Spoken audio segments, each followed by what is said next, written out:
नमस्कार सुदर्शन न्यूज में आपका स्वागत है। मैं हूं मुकेश कुमार और आप देख रहे हैं जवाब तो चाहिए।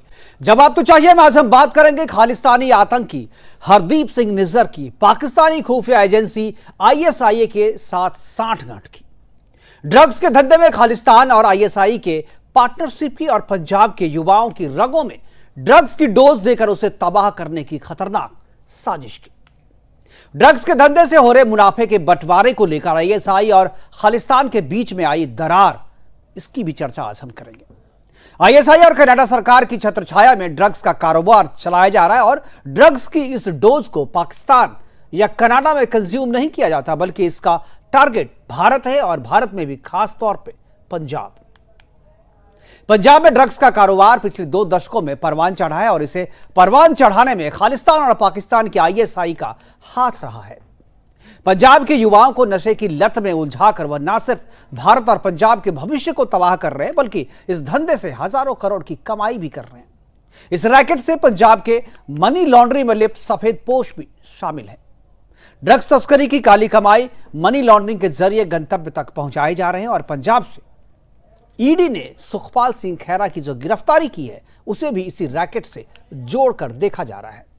ईडी और एनआईए की नजर काफी दिनों से इस नेटवर्क पर थी और अब इसे एक्सपोज करने के सारे सबूत भी उनके पास पहुंच गए हैं। कनाडा से भारत के खिलाफ चलने वाले इस संगठित अपराध को वहां की सरकार का संरक्षण है और सूत्र बताते हैं कि इस धंधे से हुए मुनाफे का एक हिस्सा चंदे के रूप में कनाडा की सत्तारूढ़ पार्टी को भी प्राप्त होता है। सूत्र बताते हैं कि कनाडा में निज्जर की हत्या कर आईएसआई एक तीर से 2 निशाने साधे हैं। पहला, निज्जर की हत्या कर उसने अपना बदला लिया है और दूसरा, भारत और कनाडा के संबंध को खराब कर दिया है। और ऐसा लगता है कि आईएसआई अपने इस लक्ष्य में कामयाब हो गया है। आज अपने प्रोग्राम में हम चर्चा करेंगे कि क्या खालिस्तानियों को भी पता है कि निज्जर की हत्या आईएसआई ने की है और क्या पंजाब में नशे के कारोबार को खालिस्तान और आईएसआई हवा दे रहे हैं।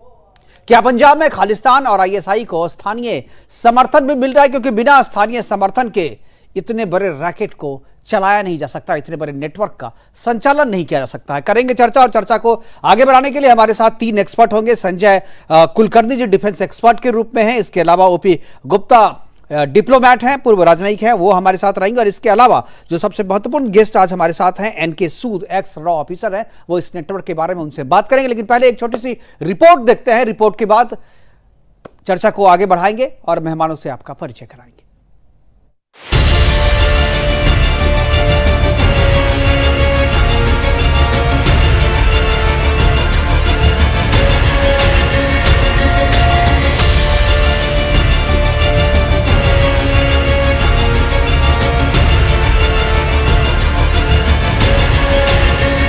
खालिस्तानी आतंकी हरदीप सिंह निज्जर की हत्या को लेकर कनाडा भले ही भारत पर कुछ भी उलझुल आरोप लगा रहा हो, लेकिन आतंकी की हत्या का सबसे बड़ा सच सामने आ गया है। खुफिया सूत्रों से मिली जानकारी के मुताबिक निज्जर की हत्या पाकिस्तान की आईएसआई ने कराई है। जी हां, खालिस्तानी आतंकी निज्जर की हत्या के पीछे कोई और नहीं बल्कि पाकिस्तान का ही हाथ निकलकर सामने आया है। ऐसा माना जा रहा है कि पाकिस्तान ने ये काम भारत और कनाडा के रिश्ते को खराब करने के लिए किया है।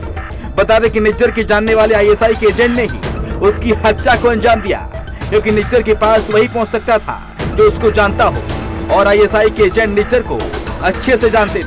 आतंकी निज्जर पर आईएसआई इस बात का दबाव बना रही थी कि पिछले 2 सालों में कनाडा में जो गैंगस्टर आए वो उनको पूरी तरीके से सहयोग करे, जबकि निज्जर ड्रग और हथियारों की तस्करी से आए पैसे को आईएसआई को नहीं देना चाहता था। इतना ही नहीं, ये भी कहा जा रहा है कि निज्जर का झुकाव पाकिस्तान के पुराने नेताओं के प्रति था, इसलिए आईएसआई के प्रति उसकी वफादारी कम हो गई थी। खुफिया एजेंसियों का मानना है कि जब निज्जर ने आईएसआई की ये बात नहीं मानी तो पाकिस्तान की ओर से डबल क्रॉस साजिश रची गई। आईएसआई की मदद से ही खालिस्तानी आतंकी गैंगस्टरों के साथ मिलकर पंजाब में ड्रग्स तस्करी का बड़ा नेटवर्क चला रहे हैं, जिसकी कमाई का बड़ा हिस्सा खालिस्तानी आतंकी और आईएसआई तक पहुँचता था। लेकिन पिछले कुछ समय से निज्जर की वजह से आईएसआई की पकड़ इस नेटवर्क पर ढीली पड़ रही थी। सूत्र बताते हैं कि आईएसआई ने निज्जर का रिप्लेसमेंट ढूंढ लिया है, जिसका नाम फिलहाल गुप्त रखा गया है। उधर भारत में खालिस्तानी समर्थक आतंकियों और गैंगस्टर की गठजोड़ पर एनआईए ने बड़ा प्रहार किया है। एनआईए की देश में 50 से ज्यादा ठिकानों पर छापेमारी चल रही है। ये छापेमारी पंजाब, हरियाणा, राजस्थान, दिल्ली, उत्तराखंड और यूपी में एनआईए की रेड चल रही है। भारत में बढ़ती कूटनीतिक खींचतान के बीच एनआईए की ये छापेमारी चल रही है। पंजाब में 30 जगहों पर, राजस्थान में 13 जगहों पर, हरियाणा में 4 जगहों पर, उत्तराखंड में 2 जगहों पर और दिल्ली और यूपी में एक जगह पर एनआईए ने रेड की है। Bureau report, Sudarshan news.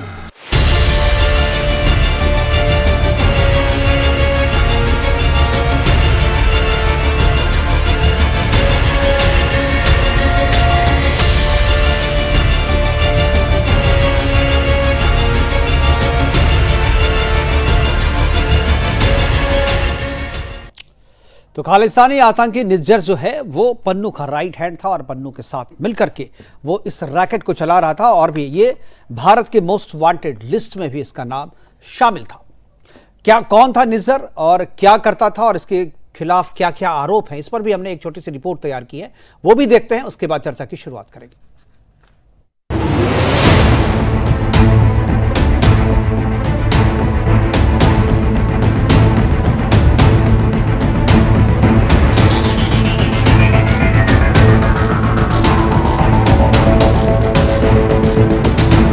Khalistani आतंकी हरदीप सिंह निज्जर की हत्या की भारत और कनाडा दोनों देशों में चर्चाएं हैं। ऐसे में बार बार आपके मन में एक सवाल कौन रहा होगा, आखिर कौन है निज्जर जिसको लेकर भारत और कनाडा दोनों देशों के राजनीतिक रिश्ते खराब हो गए। आखिर कौन है आतंकी हरदीप सिंह निज्जर जिसके लिए कनाडा के प्रधानमंत्री जस्टिन ट्रूडो को देश की संसद में बोलना पड़ा। 45 वर्षीय हरदीप सिंह निज्जर का ताल्लुक पंजाब के जालंधर में भार सिंहपुरा गांव से था और इसी साल जून के महीने में खालिस्तान समर्थक हरदीप सिंह निज्जर की कनाडा में हत्या कर दी गई थी। दरअसल कुछ साल पहले भारत ने शीर्ष 40 आतंकियों की एक लिस्ट जारी की थी और इस लिस्ट में हरदीप सिंह निज्जर का नाम भी शामिल था। खालिस्तानी आतंकी हरदीप सिंह निज्जर 2017 में फर्जी दस्तावेजों के जरिए कनाडा पहुंचा था। जांच एजेंसियों ने बताया कि खालिस्तानी आतंकी हरदीप सिंह निज्जर करीब 10 साल पहले पाकिस्तान भी गया था। इस यात्रा का खर्च आईएसआई ने उठाया था। पाकिस्तान में वो खालिस्तानी आतंकी जगतार सिंह तारा से भी मिला था। निज्जर ने दिसंबर 2015 में ब्रिटिश कोलंबिया के बिजनेस हिल्स में खालिस्तानी आतंकियों के लिए प्रशिक्षण शिविर भी लगाया था। कैंप में उसने खालिस्तान समर्थक आतंकियों को हथियार चलाने का प्रशिक्षण भी दिया था। हरदीप सिंह निज्जर कनाडा में प्लम्बर का काम किया करता था, लेकिन उसने कनाडा के सिख समुदाय के बीच खुद को एक नेता के तौर पर स्थापित कर लिया। उसे ब्रिटिश कोलंबिया के सरे में गुरु नानक गुरुद्वारे का प्रमुख चुना गया था। इसके बाद आईएसआई के इशारे पर कनाडा में भारत विरोधी हरकतों को अंजाम देने लगा। कनाडा के हिंदू मंदिरों पर हमले की साजिश में उसका नाम आया था। Bureau report, Sudarshan news.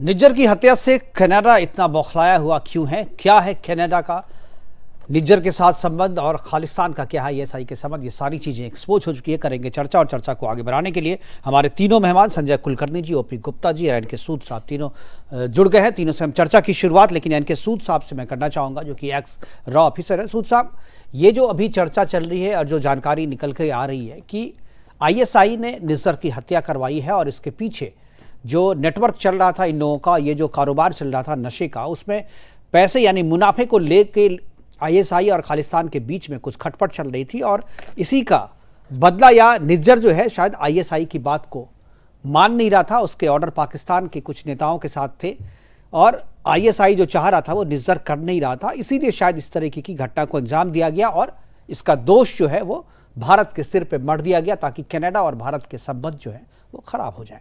और ऐसा हुआ भी। क्या आपको लगता है कि सही में यही है या इसके अलावा कोई और एंगल आप देख रहे हैं? सूद साहब, एनके सूद साहब, क्या आपको आवाज मिल रही है मेरी? सूद साहब, क्या आवाज मिल रही है आपको? मुझे लगता है सूद साहब को आवाज नहीं मिल रही है। एक बार सूद साहब का ऑडियो मैं पीसीआर से कहूंगा एक बार। बड़ी कम है इस साइड पे। हाँ जी जी सूद साहब, मैं ये जानना चाहता था आपसे, हमारे दर्शक भी ये जानना चाह रहे हैं कि ये जो आईएसआई का नाम आ रहा है कि आईएसआई ने ही हत्या करवाई है निज्जर की ताकि भारत और कनाडा का संबंध जो है वो खराब हो और इसका दोष जो है भारत पे बढ़ा जा रहा है, इसके बारे में क्या इनपुट है? क्या ये ऐसा संभव है या आप कुछ अलग देख रहे हैं?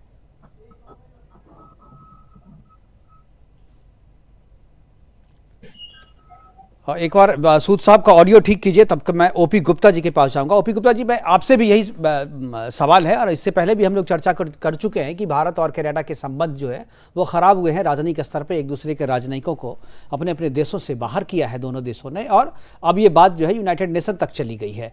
क्या आपको लगता है कि ये ISI की चाल है भारत और कनाडा का संबंध खराब करने के लिए, और इसमें ISI कामयाब होता दिख रहा है?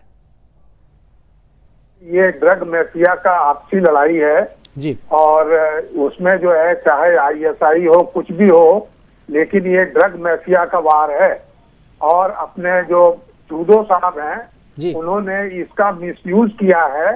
अपने कंट्री में जो उनका ग्राफ गिर रहा है, पॉपुलैरिटी ग्राफ, उससे बचने के लिए, डाइवर्ट करने के लिए ये उन्होंने धंधा अपनाया है। इसमें देखिए, निज्जर की हत्या 18 जून को हुई जी। थी और 3 महीने बाद 19 सितंबर को वो पुलिस रिपोर्ट न पेश करके वो किसी इंटेलिजेंस का नाम ले रहे थे जी। कि 5 कंट्रीज ने हमें ये इंफॉर्मेशन दी है। लेकिन उसमें भी वो जो कह रहे थे क्रेडिबल एलिगेशन है और पोटेंशियल है, ये सब है, कोई डेफिनेट प्रूफ नहीं है। तो उन्होंने ये इस चीज को डाइवर्ट करके अपना डोमेस्टिक पॉलिटिकल फायदा लेने के लिए ये चीज किया है। और चूंकि लोग उनसे एविडेंस मांग रहे हैं, इसलिए अब वो डिफेंसिव पर चले गए हैं। और वहां का जो कनाडा का लीडर ऑफ अपोजिशन है, उसने भी कहा कि प्राइम मिनिस्टर ने कोई भी एविडेंस नहीं दिया है। और ब्रिटिश कोलंबिया का भी प्राइम मिनिस्टर ने ये कहा कि वहां की पुलिस ने और वहां के इंटेलिजेंस ने कोई एविडेंस नहीं दिया है। तो विदाउट एविडेंस, केवल माफिया को बचाने के लिए जो है और अपनी डोमेस्टिक पॉपुलैरिटी को मेंटेन करने के लिए ट्रूडो ने ये झूठ बोला है। बिल्कुल, लेकिन एक चीज़ है, अपनी जो पॉपुलैरिटी को बचाने के लिए, उनके अपने गिरते हुए पॉपुलैरिटी ग्राफ को थामने के लिए या चुनाव के लिए, अपनी राजनीति के लिए, क्या भारत और कनाडा का संबंध यदि खराब होगा तो क्या इससे उनको पॉपुलैरिटी मिलेगी, या इस कीमत पे वो अपनी पॉपुलैरिटी चाहते हैं? देखिए, जब ये बिल्कुल साफ हो जाएगा कि विदाउट एविडेंस इन्होंने ऐसा किया है, तो उनकी पॉपुलैरिटी और नीचे गिर जाएगी। बिल्कुल बिल्कुल बिल्कुल सही कहा आपने कि अगर ऐसा जाना, और ये होना ही है क्योंकि इसमें सच्चाई नहीं है। और अब जो ये ISI का नाम निकल कर, सूद साहब क्या आपको आवाज मिल रही है? थोड़ी सी बेटर हुई आवाज आपकी। जी सूद साहब, ये जो अभी एलिगेशन आ रहा है कि ISI ने ये हत्या करवाई है निज्जर की, ताकि कनाडा और भारत के संबंध खराब हों, और जो खालिस्तान और ISI के बीच में ड्रग्स के धंधे में जो कारोबार चल रहा था, उसमें कुछ ऊपर नीचे हुआ था, कुछ मुनाफे के बंटवारे को लेकर के कुछ चीज़ें थी, उसको लेकर के वो निज्जर से उनकी बन नहीं रही थी, इसलिए उन्होंने निज्जर की हत्या कर एक तीर से 2 निशाने साधे हैं। क्या आपको लगता है यही एक एंगल है, या और कुछ सोचते हैं आप?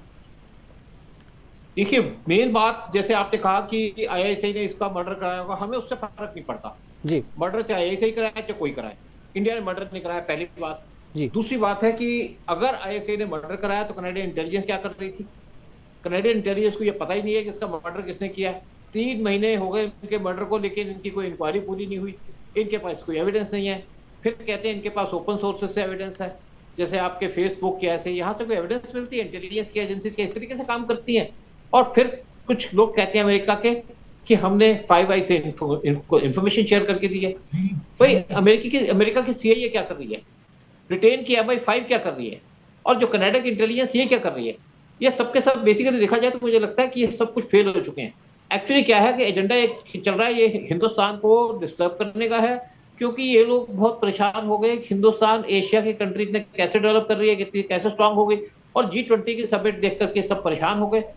तो निज्जर बेसिकली कोई मारने वाला कोई इशू नहीं है। निज्जर एक मिलिटेंट था, निज्जर एक टेररिस्ट था, उसको क्यों प्रोटेक्ट कर रहे हैं? कनाडा क्यों अपनी कंट्री के अंदर पन्नू लेके बैठा है? वो तो कनाडियन नेशनल भी नहीं है, अमेरिकन नेशनल है, उसको यहाँ क्यों बिठाया हुआ है? वो वहां पे जाकर धमकी दे रहा है हिंदुस्तानियों को, इंडियंस को, कि आपको हम यहाँ पे से बाहर निकाल देंगे।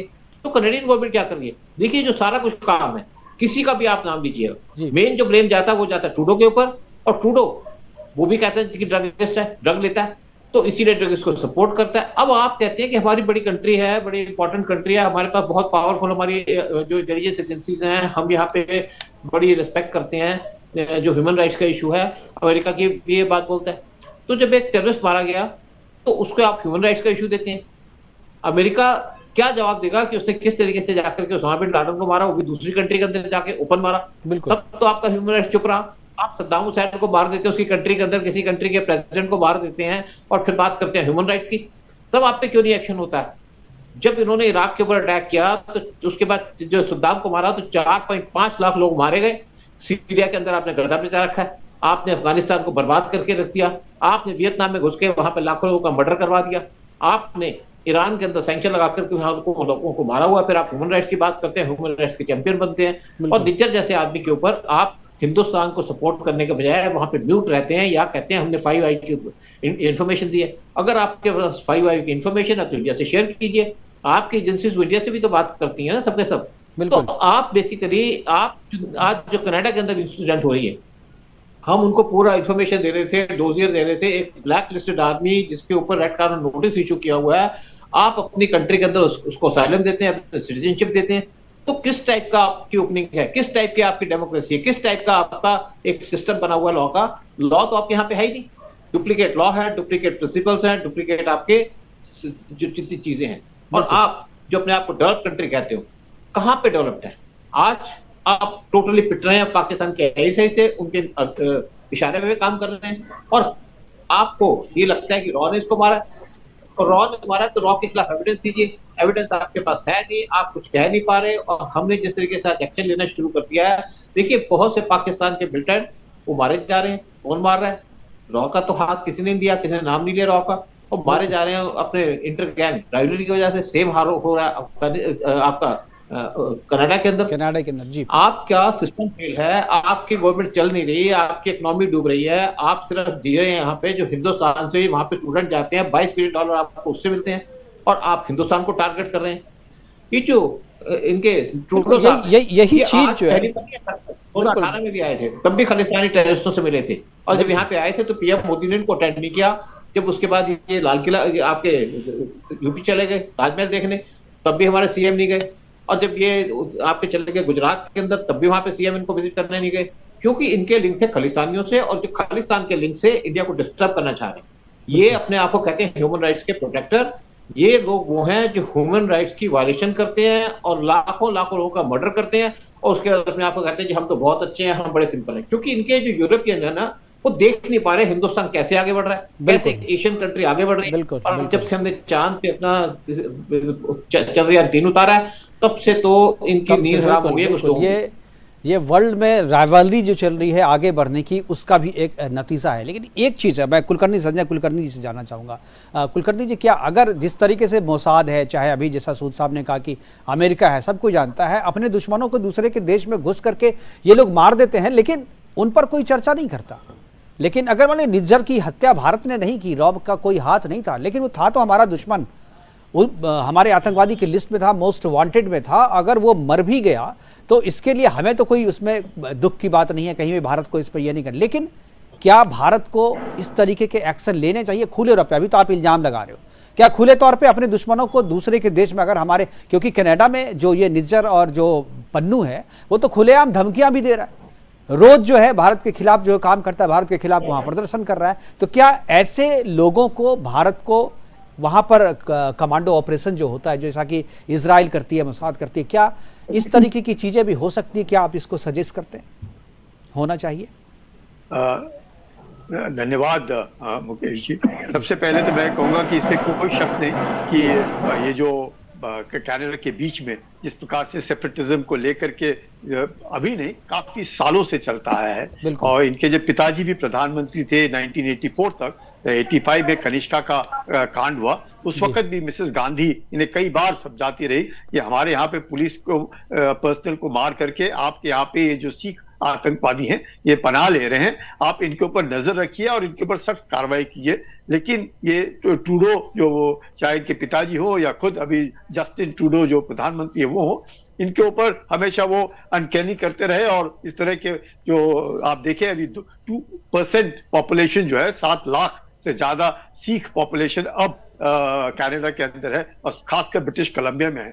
अगर उन्हें खालिस्तान के साथ बहुत प्यार है तो वो कनाडा में खालिस्तान बना सकते हैं, हमें उससे कोई लेना देना नहीं। लेकिन हमारे पाकिस्तान के साथ संबंध इसलिए खराब है कि पाकिस्तान अपने धरती से आतंकवादियों को प्रोत्साहित करता है भारत के अंदर हमला करने के लिए। वही कार्रवाई अब कनाडा ने भी अपना ली है कि वो प्रोत्साहित कर रहा है इन तरह के आतंकवादियों को कनाडा के जमीन से भारत के बरकरार, क्योंकि पश्चिमी देशों के साथ भारत के संबंध अब अच्छे देखे जा रहे हैं। और इंडो पैसिफिक को लेकर के चीन जो है एक घबराया हुआ है, और जिस प्रकार से चीन और रूस भी नजदीक की संबंध देख रहे हैं, तो चीन और रूस देख रहे हैं कि क्या भारत के संबंध जो है किसी प्रकार से पश्चिमी देशों के साथ खराब हो जाए। अब पाकिस्तान जो है वो दुगला रोल प्ले करता है, वो अमेरिका के साथ भी चलता है और चीन के साथ भी चलता है। अमेरिका भी इस मामले में ये कहना, इंटरनेशनल डिप्लोमेसी में there are no permanent friends, there are no permanent enemy, there permanent national interest. और अपने नेशनल इंटरेस्ट के लिए हम कुछ भी करें, कहीं पर भी करें, क्यों हम किसी भी देश के साथ एक बार नहीं, पिछले कनिष्का का इंसिडेंट कब हुआ है 1985 में, मिसेस गांधी का असैसिनेशन कब हुआ है 1984 में, उससे पहले मिसेस गांधी इनको बताती आई है कि आपके यहाँ पे इस तरह की कार्रवाई, कितने साल हो गए इस बात को, 5 दशक बीत गए हैं, उसके बावजूद भी अगर कनाडा सुधर नहीं रहा है, मान नहीं रहा है और इस तरह के आतंकवादियों को अपने यहाँ पनाह दे रहा है, भारत के बरखिलाफ इस तरह के कार्रवाई कर रहा है, नार्को टेररिज्म के द्वारा आईएसआई के संबंध पार पर है। यही नहीं, आपको आश्चर्य होगा मुकेश जी अगर मैं बताऊं, 1973 में जुल्फिकार अली भुट्टो ने जगजीत चौहान को चाबी दी किसकी, कि ननकाना साहिब की, कि आप खालिस्तान का हेडक्वार्टर ननकाना साहिब में बनाए। जगजीत सिंह चौहान जो कि जिसका खालिस्तान मूवमेंट के साथ सबसे पहला संबंध है, तो ये पाकिस्तान हर हमेशा और कब क्या है 1973 में, ये कब हुआ शिमला एग्रीमेंट 1972 में, हम लोगों ने कब वापस किए सारे पीडब्ल्यू 1973 तक। यानी कि पाकिस्तान ये सोचते हैं कि अब भारत ने उसके साथ इतना बड़ा काम किया, मतलब सारे पीडब्ल्यू लौटा है, उसके बावजूद ये पाकिस्तान की जो सोच है कि to bleed India with 1000 cut, जिसमें आईएसआई आ गया है, पाकिस्तान जो है, और अमेरिका भी, मैं ये नहीं कहूंगा, अमेरिका के साथ हमारे संबंध बहुत अच्छे हैं, इसमें कोई शक नहीं, लेकिन ये जो रवैया है ना कि कनाडा के द्वारा अपनाया जाए, कि किसी ना किसी तरीके से, मैं दोनों साहब के साथ और गुप्ता साहब से सहमत हूं कि विश्व में आज भारत की पहचान है, भारत उभरता हुआ भारत है, एक उसकी आर्थिक स्थिति मजबूत हो रही है। G20 के दौरान जिस तरह से अफ्रीकन यूनियन झप्पी पा रहा है, मोदी साहब को देख करके आप समझ सकते हैं कि प्रधानमंत्री को किस प्रकार से अफ्रीकन यूनियन को सदस्य बना के किस प्रकार से झप्पी पाए, मतलब एक ग्लोबल साउथ का रिप्रेजेंटेटिव, एक मसीहा देखा जा रहा है भारत को। तो ऐसे हालात में कोई नहीं जानना, कोई देखना नहीं चाहता कि भारत उभरे और आगे है, वो चाहते हैं भारत गरीब रहे और चीन के नीचे, चीन चाहता है दबा रहे। तो चीन का भी इसमें रोल है और अमेरिका का रोल है, आईएसआई का रोल है, और कनाडा इसमें फंसा हुआ है, और कनाडा अब कुछ कर नहीं सकता है क्योंकि ये माइनॉरिटी सरकार है, उनको 10 सीटें कम है, 18 सीटें सिक्स ने अपने ब्रिटिश कोलंबिया की है जहां पे जगदीप बैठा हुआ है। तो ये सब इंटरनल डोमेस्टिक पॉलिटिक्स के कारण भी ये सारी चीजें भी। एक चीज वो गोपी गुप्ता जी, क्या अभी जो संबंध खराब हुए हैं भारत और कनाडा के, क्या भारत ने, हालांकि यूनाइटेड नेशन में फटकार लगाई है और बहुत जगह पे दूसरे देशों ने भी जो है कनाडा को भला बुरा कहा है, उनके खिलाफ में स्टेटमेंट दिया है, लेकिन क्या आपको लगता है कि राजनयिक संबंध भारत को सुधारने के लिए प्रयास करना चाहिए या अपनी तरफ से खत्म करना चाहिए? क्योंकि हमारी तो पॉलिसी है ना, हम तो कहते हैं कि भाई जिस आधार पर हमने पाकिस्तान के साथ अपने संबंध अलग किए कि भाई कोई भी वार्ता नहीं होगी जब तक आप अपनी जमीन से हमारे खिलाफ आतंकवाद को बढ़ावा देते रहेंगे। कनाडा खुलेआम ये बात कर रहा है, तो क्या भारत को अपनी तरफ से जो है ये सारे संबंध खत्म कर लेने चाहिए कनाडा से? क्योंकि कनाडा हमारे खिलाफ जो है खुलेआम इस तरीके की गतिविधियों को ना सिर्फ प्रश्रय दे रहा है बल्कि खुलेआम बोल भी रहा है, और अब तो उसने इल्जाम भी लगाने शुरू कर दिए। देखिए, कनाडा में अपने भारत के बहुत से लोग हैं वहां पर, इसलिए पाकिस्तान की तरह हम लोग कनाडा को नहीं ट्रीट करेंगे जी। जहां तक ट्रूडो साहब का सवाल है, जब वो 1-2 महीने के बाद भी कोई एविडेंस नहीं दे पाएंगे तब उनकी पॉलिटिकल पोजीशन और खराब होगी। और जो वहां का लीडर ऑफ अपोजिशन मिस्टर पीरे हैं, he is a good person. दूसरा चीज आपको याद रखना चाहिए कि कनाडा में ट्रूडो सरकार ने ड्रग बांटने का काम शुरू किया है सरकारी तौर पर। अच्छा। तो कनाडा सरकार जो है वो ड्रग माफियाओं से वो ड्रग ले करके वहाँ पब्लिक को बांटती है। जैसे यहाँ पर हम लोग गवर्नमेंट हॉस्पिटल में मेडिसिन बांटते हैं, तो वहाँ पर ड्रग का बहुत बड़ा कंट्रोल हो चुका है, जो कि अगर जब इलेक्शन होगा और अगर ट्रूडो साहब की गवर्नमेंट कोई सब्सटेंशियल एविडेंस नहीं दे पाती है तो उनका पोजीशन खराब होगा, उसके बाद सिचुएशन सुधर जाएगा। मतलब आप ये कह रहे हैं कि ये जो इशू है वो वहां पर कनाडा में चुनावी मुद्दा भी बनेगा? चुनावी मुद्दा ऑलरेडी बन गया है। ओके। कहां से कि वहां के लीडर ऑफ अपोजिशन ने ओपनली वहां के हाउस ऑफ कॉमन्स में कहा कि ट्रूडो के पास कोई एविडेंस नहीं है, बिल्कुल। ये हम लोगों को कोई एविडेंस नहीं दे पाए other than his own personal statement. और जो अमेरिका का एम्बेसडर है कनाडा में, कोहेन, उसने भी कहा कि this only shows the possible link, not the definite link. तो इसलिए अपने इंटरनल पॉलिटिकल चीजों के लिए ट्रूडो ने इसका मिसयूज किया।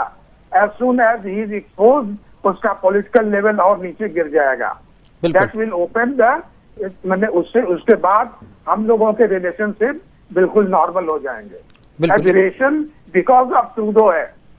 बिल्कुल, मतलब ट्रूडो के कारण, ये जो ट्रूडो है, ट्रूडो के कारण ही ये सारी चीज़ें हैं और ये पॉलिटिकल है सिचुएशन। अगर राजनीतिक बदलाव वहाँ पर होते हैं तो सिचुएशन जो है वो सामान्य भी हो सकता है। एक चीज़ सूद साहब से मैं जानना चाहूँगा। सूद साहब, ये जो चीज़ें चल रही हैं अभी, भारत के जो दुश्मन हैं वो केवल पाकिस्तान ही नहीं, चाइना ही नहीं, कनाडा में भी पनप रहे हैं, खुलेआम वहाँ पर ये वहाँ से भारत के खिलाफ जो है गतिविधियों को अंजाम भी दे रहे हैं। क्या, मैंने पहले भी ये पूछा था आपसे, मैं चाह रहा हूँ कि इस पे आप बिल्कुल साफ राय आप दें इस पे, कि क्या भारत को जिस तरीके से सर्जिकल स्ट्राइक भारत ने पाकिस्तान में घुस करके किया था, क्या अपने दुश्मनों को मारने के लिए कनाडा में भी इस तरीके की स्ट्राइक होनी चाहिए? जिस तरीके का ऑपरेशन मोसाद करता है, क्या रॉ को भी करना चाहिए? सूद साहब, क्या आपको आवाज मिल रही है?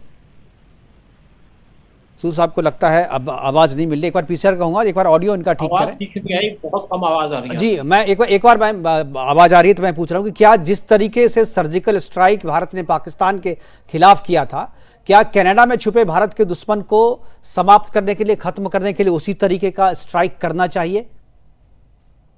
नहीं, कोई जरूरत नहीं है। देखिए, टेम्परेरी फेज है। कनाडा के अंदर एक आदमी है जो ये शोर मचा रहा है जी, एक्सपोज हो गया है और ज्यादा एक्सपोज हो जाएगा। देखिए, सर्जिकल स्ट्राइक का अलग पर्पस होता है। पाकिस्तान अलग है, कनाडा अलग है। क्योंकि देखिए, पाकिस्तान को हमने वैसे आइसोलेट कर दिया और कनाडा को इंडिया धीरे धीरे आइसोलेट करने की तैयारी कर रहा है। और जिस तरीके से अब देखिए, यहाँ पे एनआईए ने यहाँ पे रेड्स करके सब केस मजबूत कर रहा है। और जो टेररिस्ट है उनको आइडेंटिफाई करके पूरी इंफॉर्मेशन दी जाएगी यूएन के अंदर, और तब कनाडा से कहा जाएगा इसको आप ब्लैकलिस्ट करो, इसके ऊपर आप एक्शन लो। और तब कनाडा को जरूरत पड़ेगी किसी कंट्री की उसको सपोर्ट करने की, क्योंकि जब हम पाकिस्तानियों के जो टेररिस्ट थे उनके नाम देते थे यूएन के अंदर, तो यूएस हमको सपोर्ट करता था, लेकिन चाइना हमारे खिलाफ रहता था। उसने काफी देर डिले किया, लेकिन इसके बाद पता चलेगा जब हम नाम देंगे यूएन के अंदर जो टेररिस्ट कनाडा में छुपे हैं, अगर यूएस उनको सपोर्ट करेगा तो हमारे रिलेशन यूएस से स्ट्रेंड हो सकते हैं। और आज यूएस को इंडिया की बहुत जरूरत है, इंडिया की भी जरूरत, इंडिया को भी बहुत जरूरत है यूएस की, यूएस को इंडिया से जरूरत है, क्योंकि एक हमारे यहाँ पे क्वाड बना हुआ है चाइना को काउंटर करने के लिए। साथ में जब इंडिया के प्राइम मिनिस्टर यूएस में गए थे रिसेंटली स्टेट विजिट पे, तो बहुत से एग्रीमेंट्स हुए थे। तो क्या यूएस इस टाइप की इररिस्पांसिबल एक्शन ले पाएगा? अब जहां तक कनाडा की बात करते हैं, कनाडा की इकोनॉमी स्लाइड डाउन कर रही है। कनाडा कोई सिग्निफिकेंट कंट्री रहा नहीं इस टाइम पे, इवन यूरोप के अंदर। और कनाडा के अंदर बेसिकली ना तो कहा कोई यहाँ पे एक्सपोर्ट्स हैं ज्यादा, ना उनके पास कोई ज्यादा प्रोडक्शन है चीजों की, और इकोनॉमी उनकी डूबती जा रही है। और डूबती इकोनॉमी के साथ ट्रूडो कब तक अपने आप को खड़ा करके रखेंगे, उनका बहुत ज्यादा क्रिटिसिज्म। और आप देखिए वहां पे एक नाजी को इन्होंने खड़ा करके अपने पार्लियामेंट के अंदर, और नाजी का इनकी इंटेलिजेंस को नहीं पता था, इनकी गवर्नमेंट को नहीं पता था कि ये आदमी कौन है, और उसको वहां पे खड़ा कर दिया है जेलेंस्की के सामने। और वहां पे लोगों ने हुटिंग की। जब जेलेंस्की के साथ बाहर निकले तो Canadian prime minister, Canadian government और कनेडियन इंटेलिजेंस टोटल तरीके से फेल हो चुकी है। मुझे लगता है उस कंट्री के अंदर रूल ऑफ लॉ रहा ही नहीं। वो कंट्री सिर्फ पड़ रही है स्टेट पे टेररिस्टों के भरोसे, वो कंट्री सिर्फ पड़ रही है ड्रग्स के भरोसे पे, और वो कंट्री पड़ रही है सिर्फ जो इंडिया से स्टूडेंट जाते हैं वहां पे हर एक साल में $20 बिलियन का पैसा देते हैं और उसी के भरोसे बैठे हैं और उसी को गालियां देते हैं। ये वो लोग हैं। बिल्कुल। एक चीज और मैं सुनना चाहता हूँ, ये जो खैरा, सुखपाल सिंह खैरा की गिरफ्तारी हुई ये है, उस टाइप के लोग हैं जो अपनी कंट्री को खुद नुकसान पहुंचाना चाहते हैं। हमें इस पे जी कुछ करने की जरूरत नहीं है, कनाडा अपने आप लाइन में आ जाएगा या लाइन से हट जाएगा। जी, एक चीज़ मैं और जानना चाहूँगा, अपने तीनों जो हमारे पैनलिस्ट हैं तीनों से जानना चाहूँगा। शुरुआत सूद साहब मैं आप ही से करूँगा कि ये खैरा की जो गिरफ्तारी हुई है उसका नाम भी जो है वो ड्रग्स जो तस्करी है उसमें भी है और मनी लॉन्ड्रिंग में भी। क्या इन दोनों केस को जोड़ा, क्या निज्जर के गैंग का ये है, क्या इस तरीके का भी कोई इनपुट है, खालिस्तानी गैंग से कोई संबंध है? सूद साहब, ये सवाल आपसे था। आपकी आवाज बड़ी कम आ रही है, मैं समझ नहीं पाया ठीक से। सूद साहब, कह रहे हैं खैरा, सुखपाल खैरा की जो गिरफ्तारी हुई है, क्या इसका संबंध खालिस्तान से है, क्या इसका संबंध निज्जर की हत्या से है? कुछ कह सकते हैं इसके बारे में? मैं इसके बारे में ज्यादा तो नहीं जानता, लेकिन ये सारे के सारे खालिस्तानी एक ही हैं जी। आपस में दुश्मनी है, पैसे के पीछे लड़ रहे हैं, ड्रग्स के पीछे लड़ रहे हैं। और आप देखिए कि जब एक सांप का बच्चा पैदा होता है तो सांप भी उसको खा जाता है, तो खालिस्तानियों को खालिस्तानी खाएंगे, किसी और को इसमें इंटरफेयर करने की जरूरत नहीं है, खुद अपने आप लड़ेंगे, मर जाएंगे। और ये सारे के सारे खालिस्तानी एक दूसरे की गद्दी छीनने में लगे हुए हैं। जो निज्जर का मर्डर हुआ वो दूसरे गैंग ने मारा, उसको मारा जो उस गुरुद्वारे पे कब्जा करना चाह रहा था। गुरुद्वारे में बहुत सारा पैसा है और वो पैसा लूट के ये इस टाइप के फिल्मों में इन्वेस्ट कर रहे हैं, बिजनेस में इन्वेस्ट कर रहे हैं। जिसके पास गुरुद्वारे में पैसा मिलेगा वो राज करेगा और दूसरा आदमी उसको मारेगा। जी, तो थैंक यू। तो जो लड़ाई आपस में लड़ाई है। बिल्कुल सर, धन्यवाद सर इनके सूद साहब, हमसे जुड़ने के लिए, इतनी महत्वपूर्ण बातें हमसे साझा करने के लिए आपका बहुत बहुत धन्यवाद। ओपी गुप्ता जी, आपका भी बहुत बहुत धन्यवाद, और संजय कुलकर्णी जी, आपका भी बहुत बहुत धन्यवाद। आप जुड़े और अपनी बातें हमारे साथ साझा की। और खालिस्तानी आतंकी निज्जर की हत्या में आईएसआई का हाथ है, ये अब सामने आ रहा है। और आईएसआई जो है वो भारत और कनाडा का संबंध खराब करने के लिए इसका इल्जाम जो है वो भारत पे मढ़ा जा रहा है। और इसमें कहीं ना कहीं कनाडा की जो इंटरनल पॉलिटिक्स है वो भी कहीं ना कहीं एक रोल प्ले कर रही है। और ऐसा लग रहा है कि ये जो है ज़्यादा दिनों तक नहीं चलेगा, क्योंकि कनाडा के भीतर ही ट्रूडो का विरोध भी शुरू हो गया है और विश्व के देश भी कनाडा के खिलाफ जो है अब बोलने लगे हैं, क्योंकि कनाडा के पास जो इल्जाम उसने भारत पे लगाया है उसे साबित करने के लिए कोई सबूत उसके हाथ में नहीं है। और जब सबूत और दिनों तक वो नहीं दुनिया के सामने दे पाएगा तो अपने आप एक्सपोज होगा और उसके बाद उसकी डोमेस्टिक पॉलिटिक्स में हार होगी, उसके बाद संबंध जो है फिर सही हो जाएंगे। लेकिन एक सवाल फिर भी रहेगा, क्या कनाडा के साथ संबंध सुधर जाने के बाद भी क्या खालिस्तान भारत के खिलाफ बात करना या कनाडा की जमीन का इस्तेमाल करना छोड़ देगा? ये काफी गंभीर बात है और इस पर सोचने वाली बात है। और आगे मुझे लगता है कि भारत सरकार इसी पे काम कर रही है और बहुत जल्द जो है कनाडा को जमीन को खालिस्तानी इस्तेमाल ना करे भारत के खिलाफ, इसके लिए भी कार्रवाई हो सकती है। फिलहाल अभी के लिए इतना ही, दीजिए इजाजत, नमस्कार।